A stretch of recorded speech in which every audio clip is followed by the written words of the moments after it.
আসসালামু আলাইকুম। কয়েকদিন ধরে ফেসবুক, টিকটকে দেখছিলাম যে এরকম বোতল দিয়ে বোতল ছিদ্র করে পানি ভরে ভিডিও বানাচ্ছিল। তাই আমিও ভাবলাম যে আমি একটু ট্রাই করে দেখি পারি কিনা। তাই জন্য আমি একটা বোতল নিয়ে নিয়েছি। আর এই বোতলের উপরে কাগজটা এখন আমি কেটে নিচ্ছি। তারপরে এই বোতলটাকে আমি ছিদ্র করব। তাই জন্য প্রথমে আমি কাগজটা কেটে নিচ্ছিলাম। আর এখন আমি একটা সেফটি পিন নিয়ে নেব। আর সেফটি পিনের সাহায্যে আমি বোতলটা ছিদ্র করব, মানে সেফটি পিনটা গরম করে। তাই জন্য আমি একটা সেফটি পিন নিয়ে নিয়েছি, কিন্তু সেফটি পিন দিয়ে আমি ছিদ্র করতে পারিনি। তাই পরবর্তীতে আমি একটা পিন নিয়ে নিই। যাই হোক, এখন আমি বোতলটা ছিদ্র করব। কিন্তু আমি যখন ছিদ্র করতে আসছি তখন আমার মা রান্না করছিল। তাই আমার মা আমাকে কিছুটা বোতলটা ছিদ্র করে দিয়েছিল, কিছুটা ছিদ্র করে দিয়েছিল।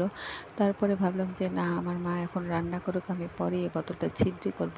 তাই জন্য আমি দুপুরে খাওয়া দাওয়া করে তারপরে একটা মোমবাতির সাহায্যে আমি বোতলটা ছিদ্র করছিলাম।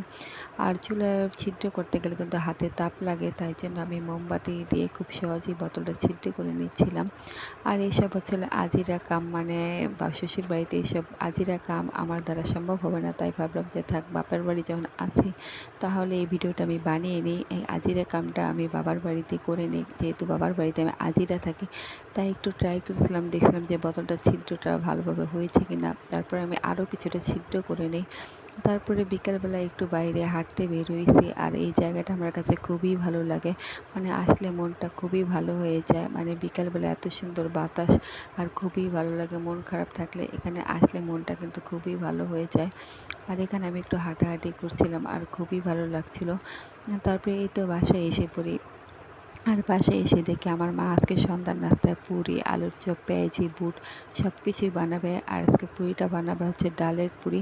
তাই জন্য এখানে সব কিছু নিয়ে নিয়েছে আর সব কিছু করে নিয়েছে। আর আমার জ্যাঠাতো বোন পুরিটা বেলে দিচ্ছিল।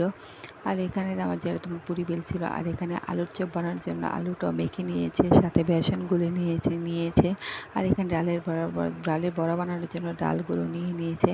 এখন শুধু সব কিছু ভেজে নেবে। তাই এখানে পুরিটা বানিয়ে রাখছিল। আর তেল কিন্তু চুলায় বসিয়ে দিয়েছে। এখন পুরিগুলো প্রথমে ভেজে নেবে। তারপরে এই তো আমি বসে বসে পুরি ভাজছিলাম, আমার মাই ভাজছিল। তারপর একজন মেহমান চলে আসে, তাই আমার মা তার সাথে কথা বলছিল। আর এই ফাঁকে আমি পুরিগুলো একটু ভেজে নিচ্ছিলাম। আর আমি পুরিগুলো একটা একটা করে ভেজে নিচ্ছিলাম একদম লাল লাল করে। আর আমার হাতে পুরিগুলো কিন্তু ফুলকো ফুলকো পুরি হয়েছে, আর দেখতে খুবই সুন্দর হয়েছিল। আর আমরা সবসময় কিন্তু আলু পুরি খেয়ে থাকি, তাই জন্য আজকে আমার মা ডালের পুরি বানাচ্ছিল। যাই হোক, আমি পুরিগুলো যখন লাল লাল হয়ে আসে তখন কিন্তু নামিয়ে নিচ্ছিলাম।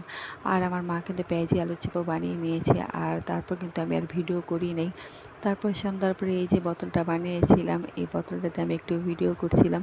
আর কেমন হয়েছে অবশ্যই কমেন্ট করে জানাবেন। আর ভালো লাগলে একটা লাইক দিয়ে দিবেন। আর অবশ্যই কমেন্ট করে জানাবেন।